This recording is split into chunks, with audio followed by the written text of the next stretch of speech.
আমাদের 19টা স্ক্রিন আছে, সামনে আরও 10টা স্ক্রিন আমরা আনবো ইনশাল্লাহ। এই বছরের মধ্যে আমাদের 30টা স্ক্রিন আমরা হবে আমাদের। কারণ আমি আপনাদেরকে বলি যে আমাদের নেক্সট প্রজেক্ট যেগুলো সেন্টার পয়েন্ট উত্তরা তো একটা আলাদা সিটি বাই ইটসেলফ এখন, যদিও এলিভেটেড এক্সপ্রেসের কারণে এখন সবাই খুব ইজিলি যাওয়া আসা করছে, বাট সেন্টার পয়েন্টে আমাদের 4টে স্ক্রিন আসবে, যেটা একেবারে এয়ারপোর্টের কাছে। উত্তরার একটা বিশাল টাউনশিপ, সেখানে তাদেরকে আমরা এটা কেটার করতে পারবো।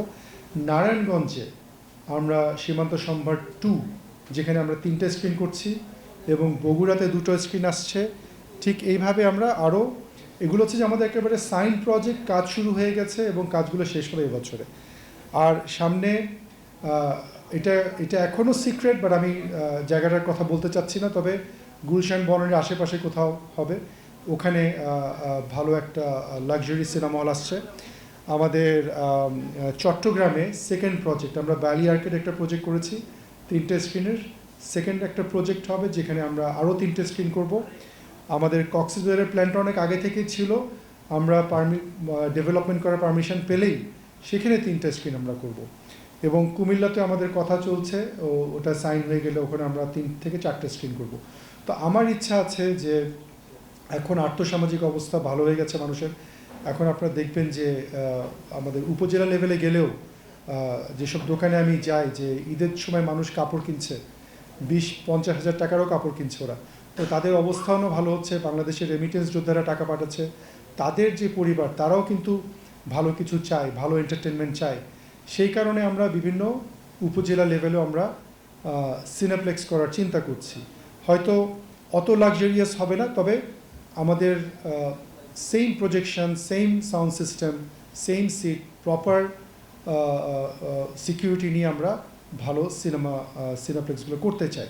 এবং আমি মাননীয় প্রধানমন্ত্রীকে ধন্যবাদ জানাই যে করোনার সময় আমরা যে একটা সেভ বিডি সিনেমা নামে একটা ক্যাম্পেইন করেছিলাম, তার পরবর্তীতে তখনকার তথ্যমন্ত্রী এবং মাননীয় প্রধানমন্ত্রী একটা বরাদ্দ দিয়েছিল, 1000 কোটি টাকার বরাদ্দ। তার মধ্যে সিনেমার জন্য স্বল্প সুদে দীর্ঘমেয়াদী লোন দিয়েছে। আসলে আমাদের মেইন সমস্যাটাই হয়ে যায়, আমরা তো বিনিয়োগ করছি আমাদের নিজেদের টাকা, কিন্তু এটাকে 5 বছরের সুদটাকে আমাদের ঋণটা পরিশোধ করাটা ডিফিকাল্ট হয়ে যায়, এবং সুদের হার বেশি হলে আমাদের জন্য অনেক চাপ পড়ে যায়। তো সেই জন্য এটা কিন্তু আমাদের জন্য অনেক সহযোগিতা করবে, সাহায্য করবে। এবং আমি চাই যে স্টার সিনেপ্লেক্স, এখানে আরও অন্যান্য উদ্যোক্তাও এগিয়ে আসুক, তারাও বিভিন্ন মাল্টিপ্লেক্স সিনেমা হল করুক, তাহলে কিন্তু বাংলাদেশে সিনেমা হলের আরও উজ্জ্বল ভবিষ্যৎ থাকবে। এখানে আমাদের এই যে 1000 কোটি টাকা যেটা দিয়েছে, সেখান থেকে আমরা কিছুটা অ্যাভেল করতে পেরেছি, যদিও একটু ডিফিকাল্ট এটা করা, কারণ তারা অনেক ডিউ ডিলিজেন্স দেখে যাতে এই টাকাটা কেউ অন্য খাতে খরচ করতে না পারে, এবং আমরা 100% আমাদের সিনেমা খাতে এটা খরচ করছি। এবং আমি একটা স্ট্যাটিস্টিক্স দিই, আপনারা শুনলে অবাক হবেন যে মানে বাংলাদেশে আমাদের মানে স্ক্রিনের যে এটাকে বলে পার ক্যাপিটা স্ক্রিন, মানে 1 লক্ষ লোকের জন্য কয়টা স্ক্রিন আছে, বাংলাদেশে হচ্ছে 0.2, মানে এতই কম। আমেরিকাতে যেটা হচ্ছে 14, মানে আমেরিকাতে প্রায় 40,900টা স্ক্রিন আছে, আর বাংলাদেশে আছে মনে হয় 50টা অ্যাক্টিভ স্ক্রিন, এবং ঈদের সময় কোনোভাবে টেনে টুনে তারা 150টা করে। তো আমাদের স্ক্রিনের ঘনত্ব যেটাকে বলা হয় যে 1 লক্ষ লোকের জন্য 0.2, মানে একটাও না, 0.2। আবার ইন্ডিয়াতেও কিন্তু আমরা জানি যে ইন্ডিয়াতে প্রায় 9,000-এর উপর স্ক্রিন আছে, কিন্তু তাদের পপুলেশন তো প্রায় 1 বিলিয়ন, এবং তাদের স্ক্রিনের ঘনত্ব কিন্তু প্রায় ওরকমই, মানে 6টা স্ক্রিন পার 100,000, যেটা আমরা শ্রীলঙ্কায় যদি দেখি সেটা 1.2, এবং পাকিস্তানেও তাই 1.2।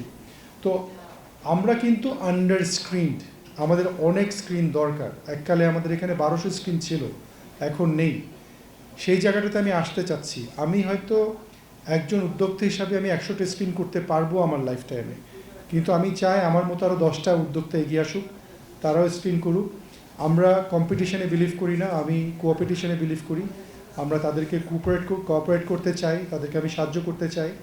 আমরা সবাই মিলে যদি স্ক্রিন করি, আমরা যে এখন আমাদের প্রডিউসাররা বা ডিস্ট্রিবিউটাররা তারা যে বলছে লগ্নি উঠছে না, তখন দেখবেন যদি 100টা স্ক্রিন আমার এখানেই হয়, তাহলে তাদের কিন্তু ব্যবসার লগ্নি যেটা যেটা দিয়ে ছবি করে আমার মনে হয় 1 থেকে 2 সপ্তাহের মধ্যে টাকাটা উঠে যাবে।